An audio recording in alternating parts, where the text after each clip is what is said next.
أعزائي المشاهدين، مشاهدي الفضائية المصرية في كل مكان ومشاهدي برنامج المطار. النهارده هنقدم حلقتنا من مطار الأقصر، واحنا الحقيقة دلوقتي في الطريق لمطار الأقصر. تعالوا معانا وتابعونا وحلقة خاصة وجديدة من حلقات برنامج المطار.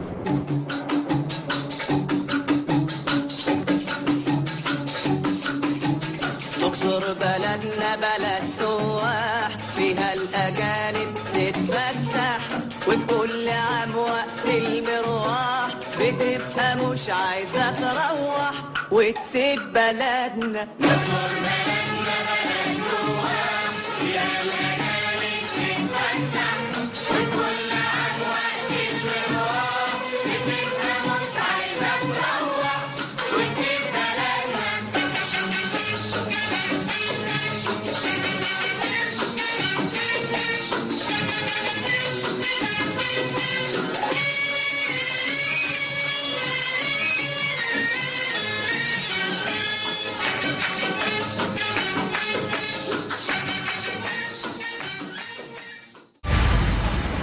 ودلوقتي جه ميعادنا مع فقرة الأخبار العالمية والمحلية.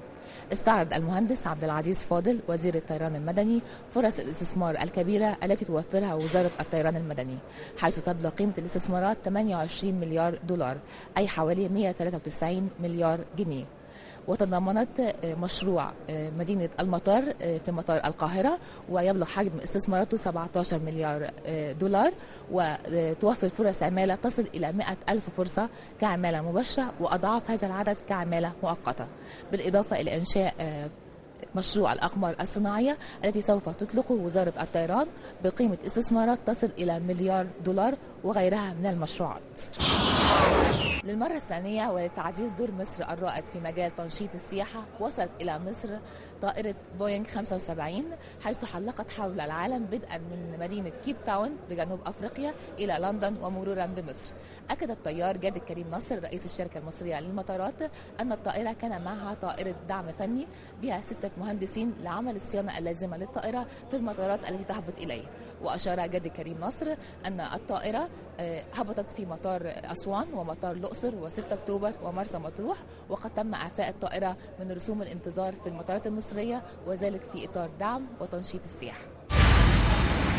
سمحت سلطات مطار القاهرة من دخول سمير رجب رئيس تحرير جريدة الجمهورية الأسبق ومعه زوجته قادمين من أبو ظبي. تمكنت مباحث أمن القاهرة من ضبط شخصين هاربين من 22 قضية أثناء ترددهم على الميناء. أعلنت شركة طيران الإمارات إطلاق أيامها المفتوحة خلال الأيام الماضية بمركز موروكو مول في مدينة الدار البيضاء، وذلك للتعريف ببرامجها السياحية المتنوعة لقضاء عطلة رأس السنة.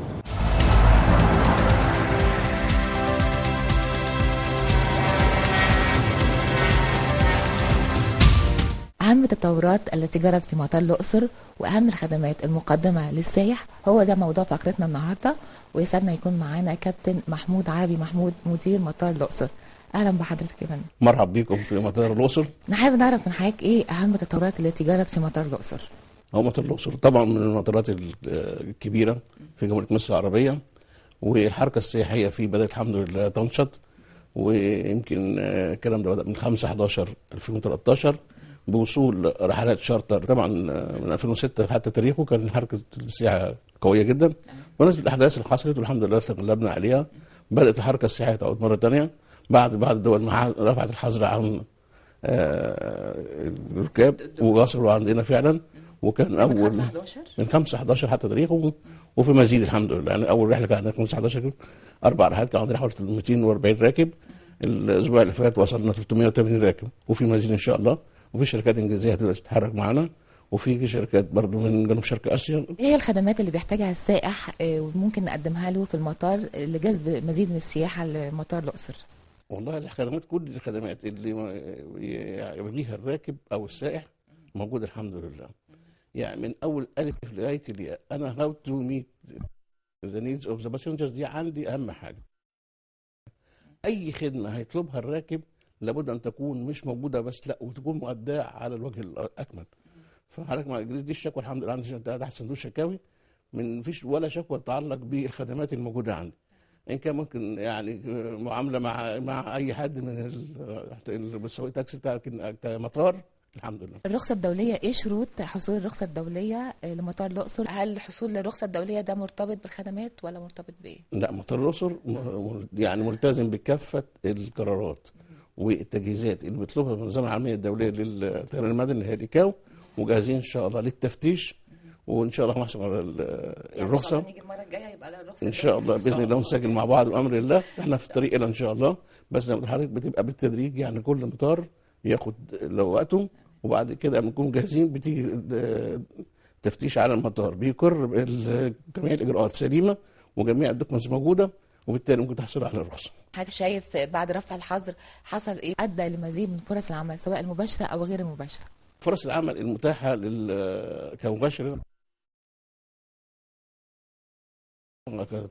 كفرص العمل مباشره، طبعا حضرتك انت عارفه ان العمل بيزيد بنحتاج عاملين زياده، وده اللي حصل. دي كانت فرصه عمل مباشره. اما غير مباشره فبيترتب على وجود السائح كافه الخدمات اللي ممكن يستخدمها الراكب او السائح موجوده. خدمه السياره الاجره، خدمه الحنطور، المطاعم، الفنادق، دي كلها خدمات مترتبه على وجود السائح، ودي تعتبر فرص كبيره للعمل وان كانت بغير طريق مباشر. اتكلمنا عن اجراءات الامن في مطار الاقصر سواء للركاب او للمطار. طبعا الامن والامان دوت هم يعني اساس العمليه بتاعه الطيران. فانه سيفتي انه فلايت دي يعني معروفه قاعده عامه. انا عشان خاطر امن الراكب بامن الراكب من ساعه ما يدخل باب المطار لغايه لما يغادر ويركب الطياره. انا عندي 127 كاميرا اللي ترصد جميع التحركات اول ما يدخل الراكب باب المطار لغايه لما صارت الاجراءات، صارت التعقيم لغايه لما يركب الاتوبيس بتاعه ويركب على الطياره. فاجراءات الامن الحمد لله بالتعاون مع امن المواني والجهات الاخرى بنحقق اكبر قدر من الامن للراكب، وده بشعر بيه هذا الراكب. وبعد ما بيمشوا الجماعه بيقولوا لنا جوابات شكر كتير من الخدمات اللي قدمت ليه واولها للامن. في نهايه لقائنا بنشكر الكابتن محمود عربي محمود مدير مطار الاقصر ونورتنا على الشاشه الفضائيه.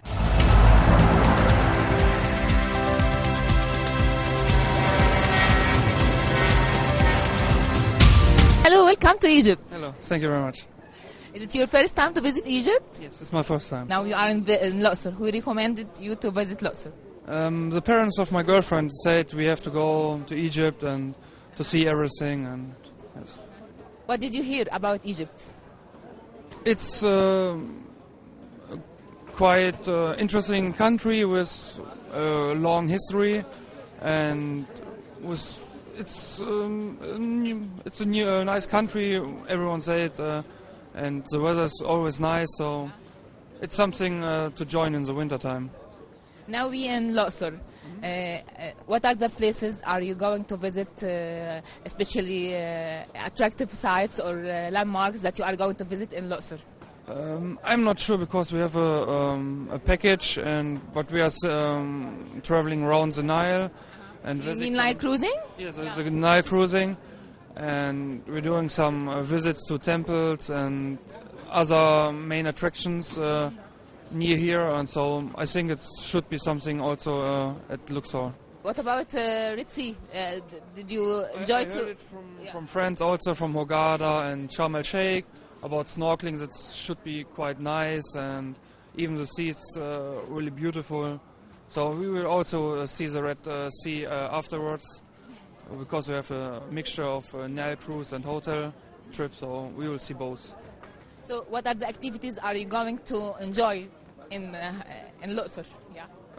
At the moment I'm not sure what our plan is for the next days, but we try to do everything to see as much as we can. It's a few days we only have in this island or at this country.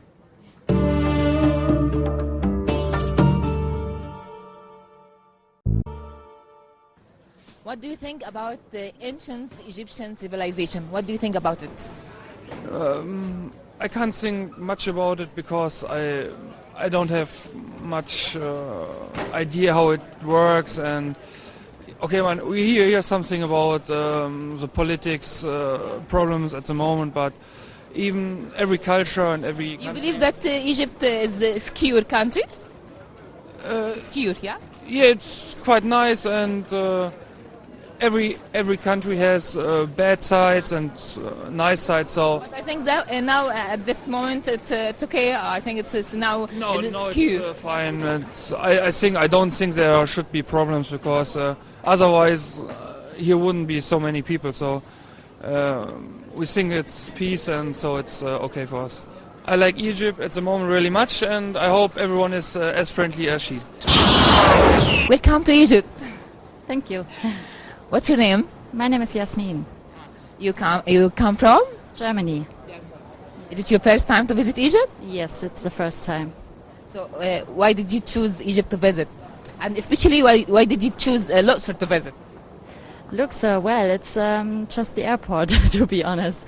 We're going to a Nile cruise for 1 week, and the other week we're going to near Sharm el Sheikh to make holiday in a hotel.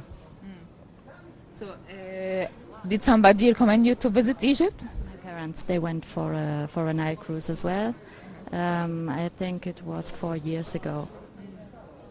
What did they say? They say for you? That, They visit Luxor or they visit Cairo or yeah. they did the Nile cruise as well, and they told us that it's nice country. We should see it. What are the most attractive sites or landmarks that are you going to visit in Luxor? To be honest, I don't know. You didn't hear about any historical sites? I know we are going to visit some temples, but I don't know where they are. No idea. No. Did you read about it? For example, Valley of the Kings, Valley of the Queens. Did you read about it? Yeah. No. It's a surprise for me. Surprise. What's your opinion about Egyptian culture? Well, actually we live in Malta, and they have a bit of Arabic culture, so I think we're a bit used to it, and it's very different than Germany, but we like to live in an Arabic country. You believe that Egypt is a secure country to visit for the tourist? Yes, I think so.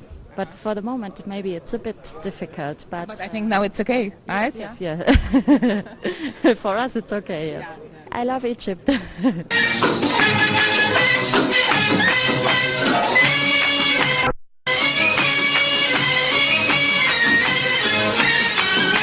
على أرضها اتمخطر يا اسطى بالمبسوطين آخر بسطة على أرضها اتمخطر يا اسطى بالمبسوطين آخر بسطة ولف بينا أيوة أجمل مدينة أيوة ولف بينا أيوة أجمل مدينة أيوة مش برضو منها علم الوسطى نردها لك في الأفراح ومهما تبعد وتروح برضو في بلدنا.